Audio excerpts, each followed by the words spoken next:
ایران کے اندر اس ضمن میں کیا باتیں چل رہی ہیں کہ کتنے نکاتی یہ ایجنڈا ہے، اس پہ ایران کو کیا ملنے والا ہے، امریکہ نے گھٹنے کہاں پر ٹیکے ہیں؟ یہ ایک بہت ہی نازک صورتحال ہے جس میں ہمیں یہ توقع رکھنا چاہیے کہ اسرائیلی اور زائنسٹ لابی امریکہ کے اندر بھرپور اور تاریخی کوشش کرے گی کہ یہ ڈیل فائنل نہ ہو جائے۔ 60 دن کے بعد اگر یہ مذاکرات کامیاب ہو کے ایران کو جو ملنا تھا مل جاتی ہے تو پھر وہ نہیں لے گا، اگر نہیں ملتی تو دوبارہ یہ ٹیکس لیں گے۔ مطلب یہ اسٹریٹ آف ہرمز کا جو کارڈ ہے یہ دوبارہ ویل پلے کرے گا ایران۔ ابراہیم اکورڈ تو بہت دور کی بات ہے، پہلے جو غزہ کی پیس بورڈ تھا اس کا کیا ہو گیا، وینزویلا میں کیا ہو گیا،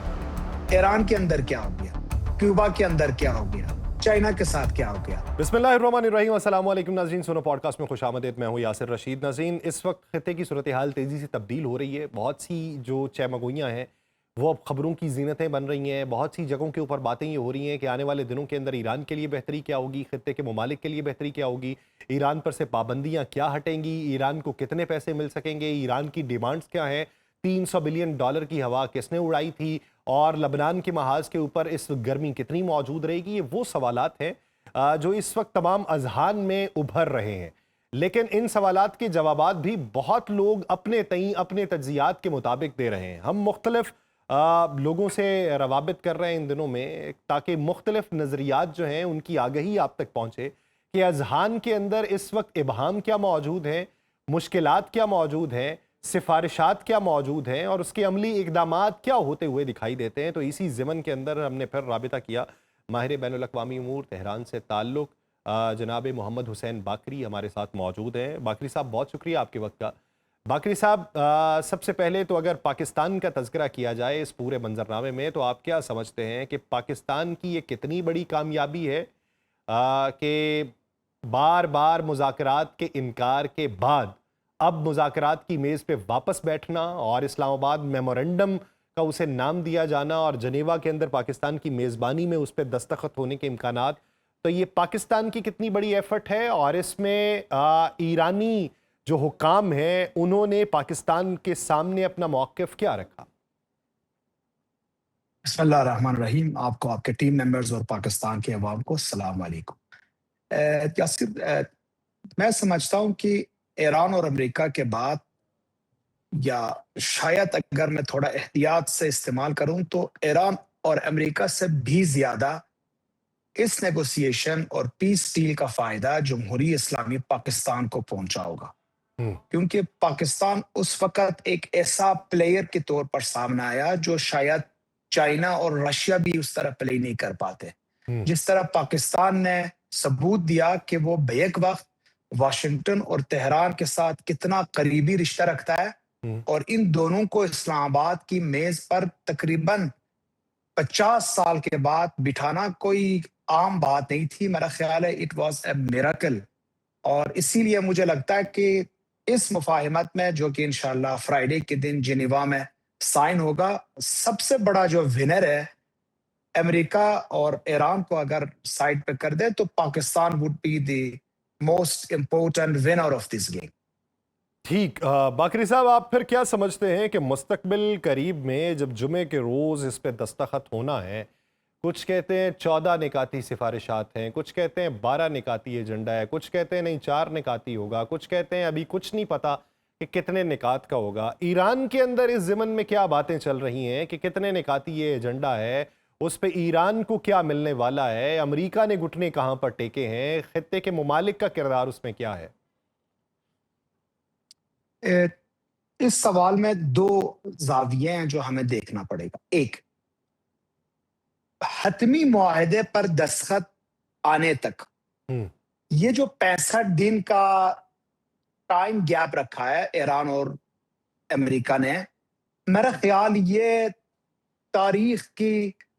لابی میں، یا اسرائیل کی جو لابی ہے، وہ سب سے تاریخی کردار ادا کرنے کی کوشش کرے گی امریکہ کے اندر کہ یہ 65 دنوں میں جس طرح بھی ہو اس ڈیل کو ڈی ریل کیا جائے۔ تو پہلی بات یہ کہ یہ جو 65 دنوں کی گیپ ہے فرائیڈے سے لے کے اگلے 65 دن تک، یہ ایک بہت ہی نازک صورتحال ہے جس میں ہمیں یہ توقع رکھنا چاہیے کہ اسرائیلی اور زائنسٹ لابی امریکہ کے اندر بھرپور اور تاریخی کوشش کرے گی کہ یہ ڈیل فائنل نہ ہو جائے. یہ پہلی بات. دوسری بات، شاید بہت سارے لوگ میرے اس بات سے اتفاق بھی نہ کرتے ہوں اور شاید اس بات کو غلط بھی ثابت کرنے کی کوشش کریں، لیکن مجھے لگتا ہے کہ جس طرح سعدی شیرازی رحمۃ اللہ علیہ نے فرمایا تھا، ادو شبت سبب خیر اگر خدا خواہد، اگر اللہ چاہے تو آپ کا دشمن آپ کو خیر دے سکتا ہے اور خیر کا سبب بن سکتا ہے. اس تناظر پر مجھے لگتا ہے کہ یہ جو جنگ رمضان تھا، 2 مرتبہ ایران کے اوپر اسرائیل اور امریکہ مل کر حملہ کیا، میرا خیال ہے یہ ایک اسٹریٹجک موقع بن گیا ایران کے لیے اور یہ ان کے لیے فائدہ مند ثابت ہوا. دیکھیں، بے شمار انہوں نے شہداء قربانی دی، شہداء عطا کیا، انہوں نے رہبر انقلاب شہید ہوئے ہیں، بہت بڑے کمانڈرز شہید ہوئے ہیں، 3,000 کے قریب لوگ شہید ہوئے ہیں، بھاری نقصانات بھی ہوا. لیکن جو چیزیں اس 14 نکات کے جو ایرانی گورنمنٹ ڈکلیئر کر رہا ہے کہ 14 نکات کے اوپر بات ہوگی، اس میں آپ یہ دیکھیں کہ اگر جنگ نہ ہوتا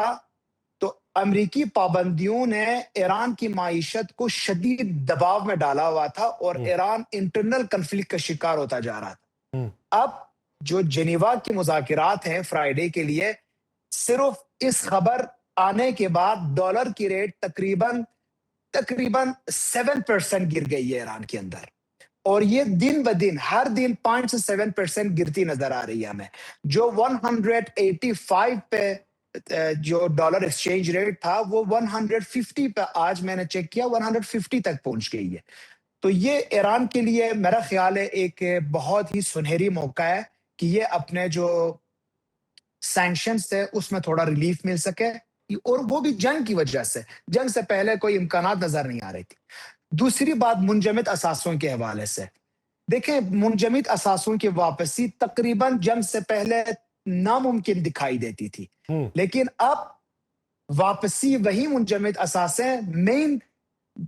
نیگوسیشن پوائنٹس ہوں گے فرائیڈے دن کے. اب کچھ کہتے ہیں $25 billion at the first phase ہوگا، کچھ کہہ رہے ہیں $300 بلین تک ان کو واپس مل سکتا ہے. گمان زنیاں تو ڈیفرنٹ ہو رہے ہیں، لیکن منجمد اثاثوں کی کچھ حصوں کی واپسی قطعی طور پر مذاکرات میں شامل ہے. تیسری بات، اسٹریٹ آف ہرمز کو یاد رکھیں کہ اسٹریٹ آف ہرمز کو صرف 60 دن کے لیے یہ مفاہمت ہوئی ہے کہ 60 دن کے لیے ایران ٹیکس وصول نہیں کرے گا کشتیوں سے،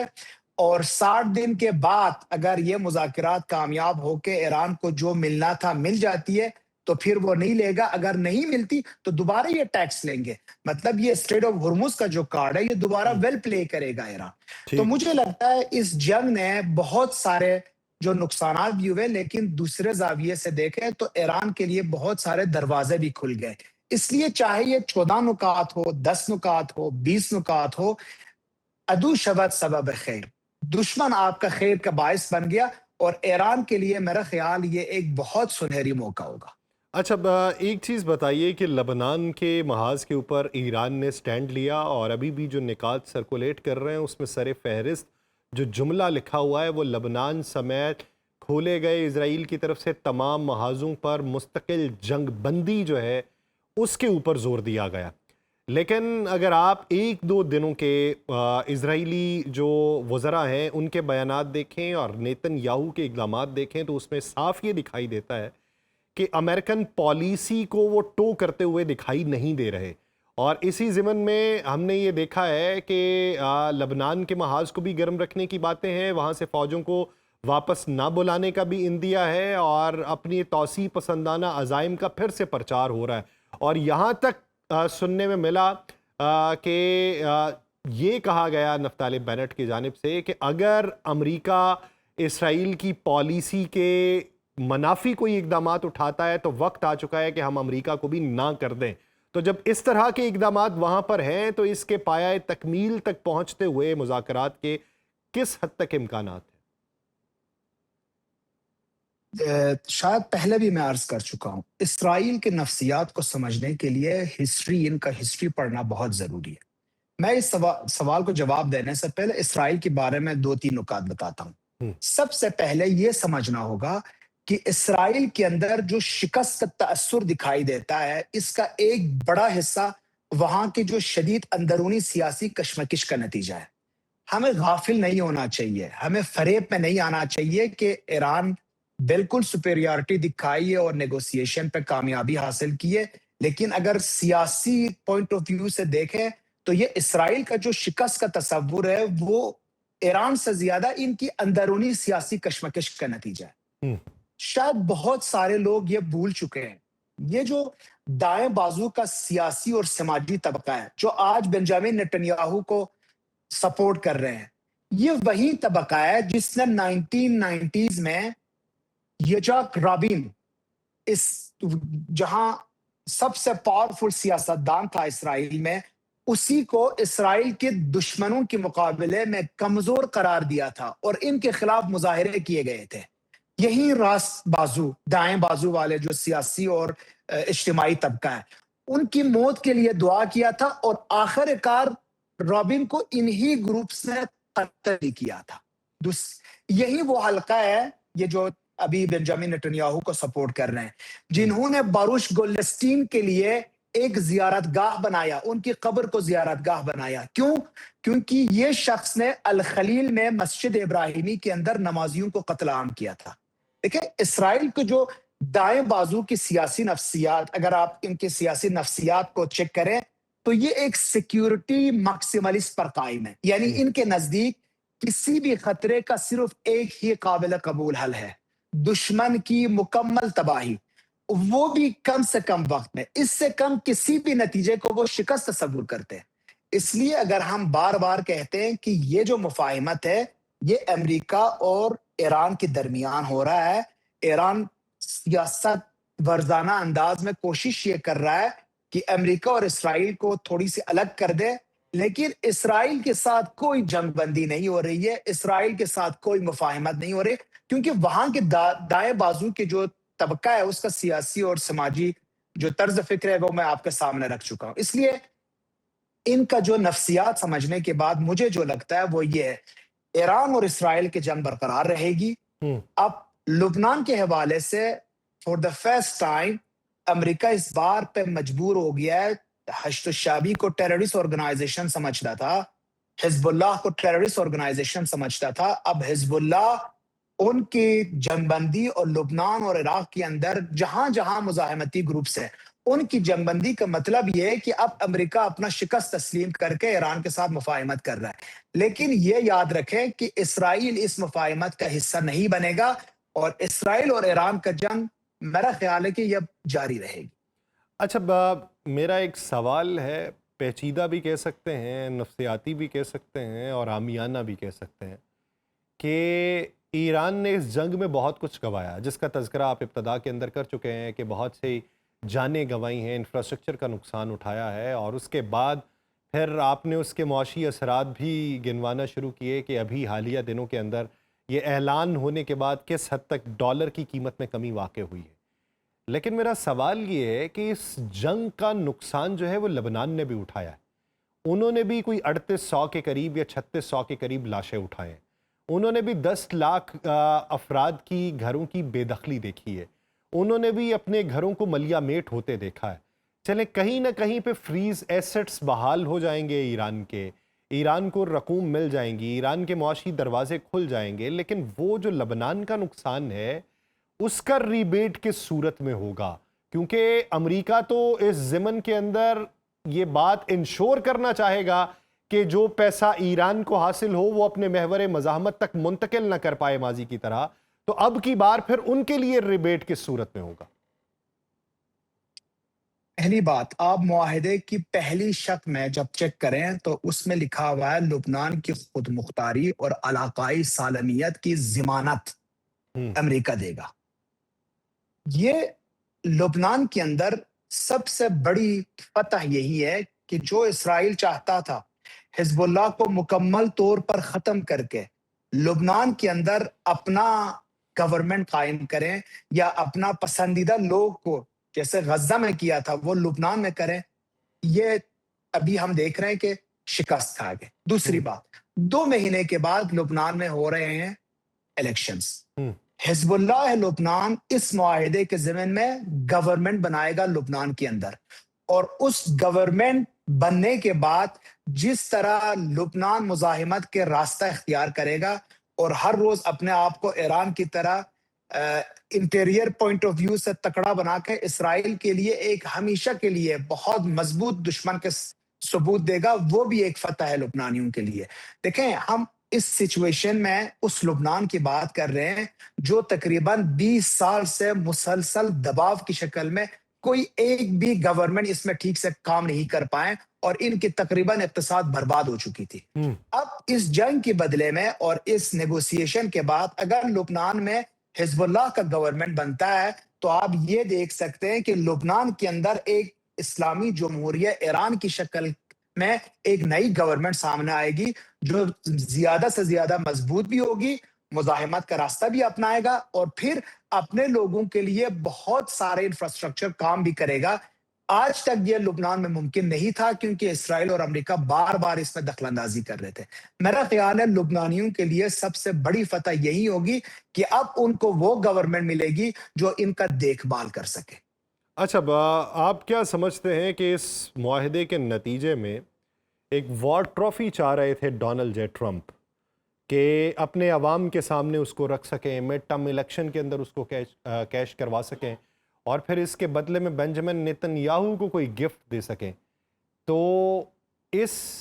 مذاکرات کے نتیجے میں ان کے لیے وار ٹرافی کیا ہو سکتی ہے؟ اور اگر کوئی وار ٹرافی نہیں ہے تو گھاٹے کا سودا اپنی سیاست کے عوض ڈونلڈ ٹرمپ کرنے پر آمادہ کیوں ہوئے؟ دیکھیں، تو حقیقت اگر دیکھیں تو جنگ سے پہلے ایران کو منجمد اثاثے واپس نہیں مل رہے تھے،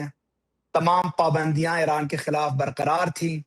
ایرانی خلیج فارس سے گزرنے والے خلیجی ممالک کی آئل ٹینکر سے کسی قسم کی فیس وصول نہیں ہو رہی تھی۔ جنگ سے پہلے امریکنز کے اپنے اسٹیٹسٹکس کے مطابق 13 امریکی فوجی ابھی زندہ تھے،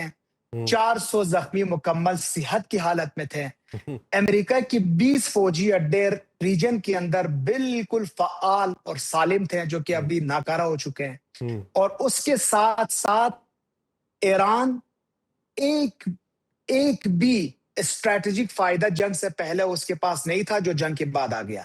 تو ٹرمپ کو حقیقی معنوں میں اگر آپ دیکھیں تو کوئی بھی کسی طرح بھی وار ٹرافی ان کو نہیں ملا، کیونکہ دیکھیں یہ ہم بھول جاتے ہیں، یہ یاد رکھیں جنگ سٹارٹ کیوں ہوئی تھی۔ مین ریزن یہ تھا کہ رجیم یا گورنمنٹ ایران کے اندر چینج ہو۔ جب یہ نہ ہو سکا تو پھر بدل دیا کہ آئل کی اوپر اور تیل کے اوپر ہماری مینجمنٹ اور کنٹرول ہو، جیسے وینیزویلا، وہ بھی نہ ہو سکا تو پھر تیسرے اہداف میں یہ شامل ہوا کہ ان کا جو ڈسٹ ہے اورانیم کا 400 kg 60 پلس انریچ وہ اٹھا کے لے جائے۔ جب وہ بھی نہیں ہوا تو اسٹریٹ آف ہرمز بھی بند ہوا۔ ابھی ان کے پاس وننگ کارڈ یہ ہے کہ اس معاہدے کے تھرو میں یہ یقینی بناؤں گا کہ ایران کبھی بھی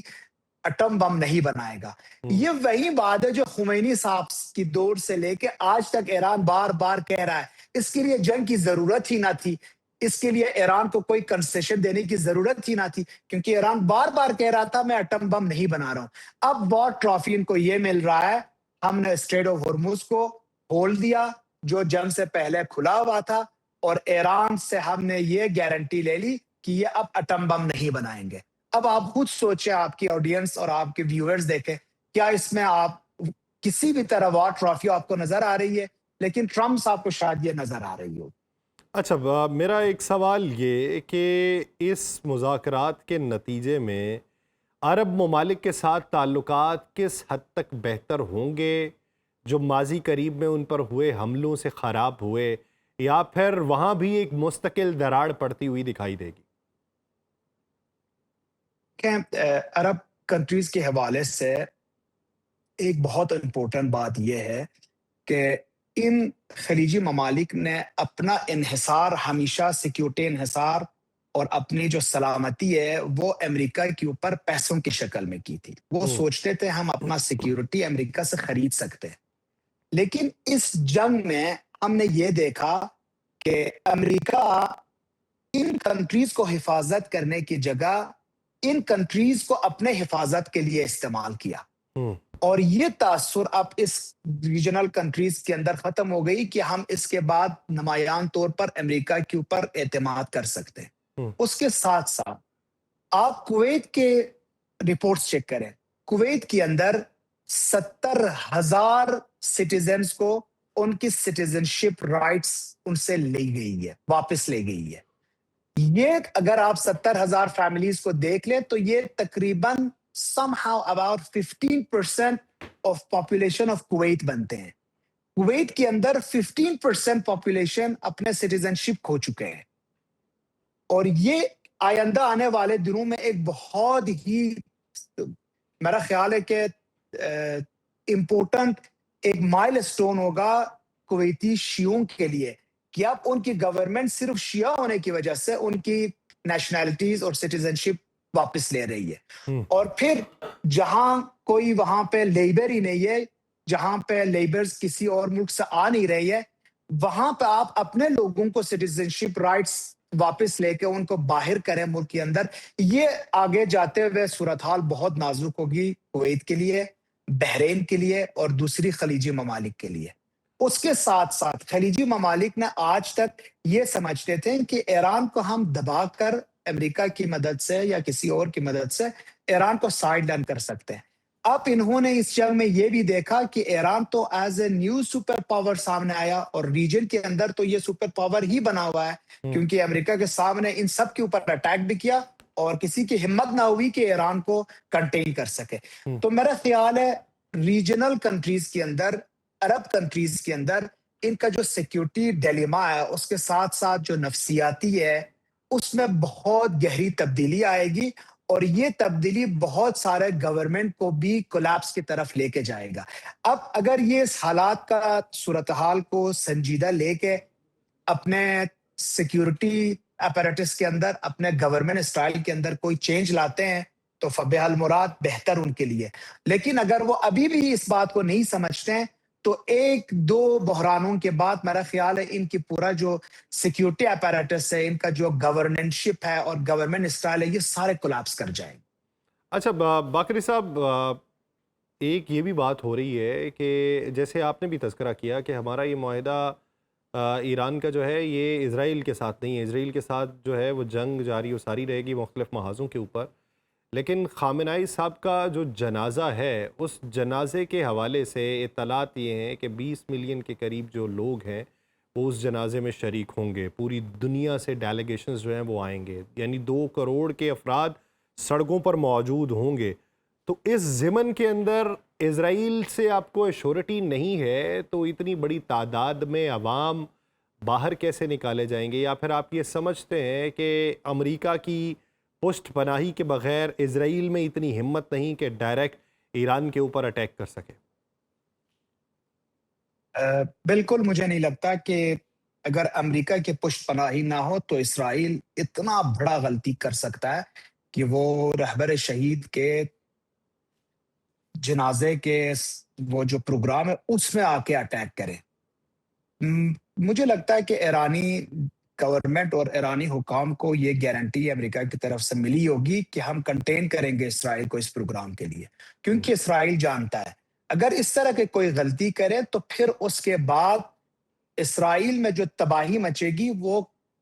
شاید ناقابل تصور ہو، اور ایران کی جتنے بھی اسٹاک پائلز ہیں وہ ایک ہی دن کے اندر اسرائیل کے سر پہ گرے. اس لیے مجھے لگتا ہے کہ یہ جو انشاءاللہ پروگرام ہے جو کہ ورلڈ ریکارڈ بھی ٹوٹ لے گا، تو میرا خیال ہے اس پروگرام میں بحفاظت سبھی بہترین طریقے سے ہوگا اور کوئی اس طرح کی شرارت کرنے تک سوچتا بھی نہیں ہوگا. میرا اپنا پوائنٹ آف ویو یہی ہے. اچھا باقری صاحب، یہ بتائیے کہ ایران میں بہت سے حلقے ایسے ابھی بھی موجود ہیں جنہیں یہ لگتا ہے کہ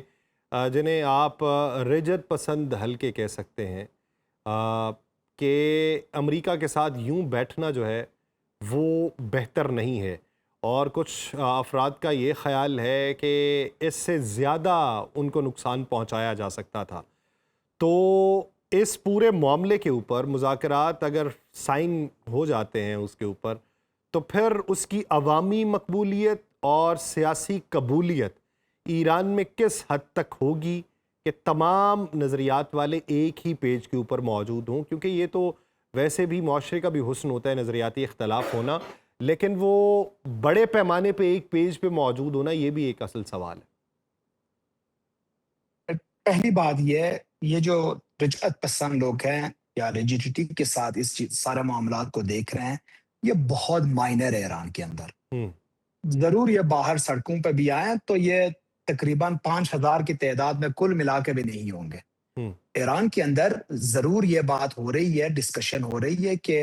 JCPOA 2015 ہمارے سامنے ہے، اس کے بعد جو 12 دن کا جنگ تھا اس کے بعد بھی ہمارے سامنے ہے۔ ہمیں بہت ہوش سنبھال کے آگے جانا ہوگا، لیکن اس مرحلے پہ ایران کے عوام، ان کی گورنمنٹ، لیڈرشپ اور ملٹری، یہ سب ایک پیج پہ متفق ہے۔ یہ جو رجت پسند یا ریجیڈیٹی کے حائل لوگ ہیں، یہ بہت ہی مائنورٹی میں ہیں، لیکن ایران ان کو اس طرح روک بھی نہیں رہا ہے یا شاید بول بھی رہے ہیں، لیکن حقیقت سے یہ بہت مختلف ہے۔ ایران کے پورا سوسائٹی یہ جانتے ہیں کہ جنگ سلوشن نہیں ہے امریکہ کے ساتھ، بلاخر مذاکرات ہی ہونے چاہیے۔ اور اگر اب پورا دنیا تسلیم کر رہی ہے کہ ایران اس جنگ میں جیت کیا ہے اور امریکہ شکست کھا چکی ہے، تو کیوں نہ ابھی اسی مرحلے پہ مذاکرات کر کے اس جنگ کو ختم کریں۔ تو میرا خیال ہے کہ ایرانی گورنمنٹ اور لوگ بالکل اس مذاکرات کے حوالے سے ایک پیج پہ کھڑے ہیں، جس طرح یہ جنگ کے دوران ایک پیج پہ اپنے سرزمین کے دفاع کے لیے کھڑے تھے۔ اس لیے مجھے یہ جو رجت پسند لوگ ہیں، یہ اتنا مائنورٹی ہے کہ میرا خیال ان کو کاؤنٹ کرنا ہی صرف اتلاف وقت ہوگا۔ اچھا، میرے آخری سوالوں میں سے ایک سوال کہ آپ نے ابتدا کے اندر جو بات کی تھی پاکستان کے حوالے سے، اور آپ نے کہا کہ چائنا اور رشیا وہ کردار ادا نہیں کر سکے۔ چائنا اور رشیا وہ کردار کیوں نہیں ادا کر سکے؟ ان کی اپنی مجبوریاں تھیں، پالیسی میں تبدیلی تھی، یا پاکستان کا کردار بہت حد تک آگے بڑھ چکا تھا جس کی وجہ سے پاکستان پر ہی اکتفا کیا گیا؟ دیکھیں، یہ تو ایک بہت پیچیدہ سوال ہے، لیکن جتنا میری محدود علم بتاتی ہے وہ یہ ہے کہ پاکستان بیک وقت ایرانی لیڈرشپ کے بھی بہت قریب تھی، اور کیونکہ رشیا یوکرین کے ساتھ آلریڈی لڑ رہا تھا، ہوں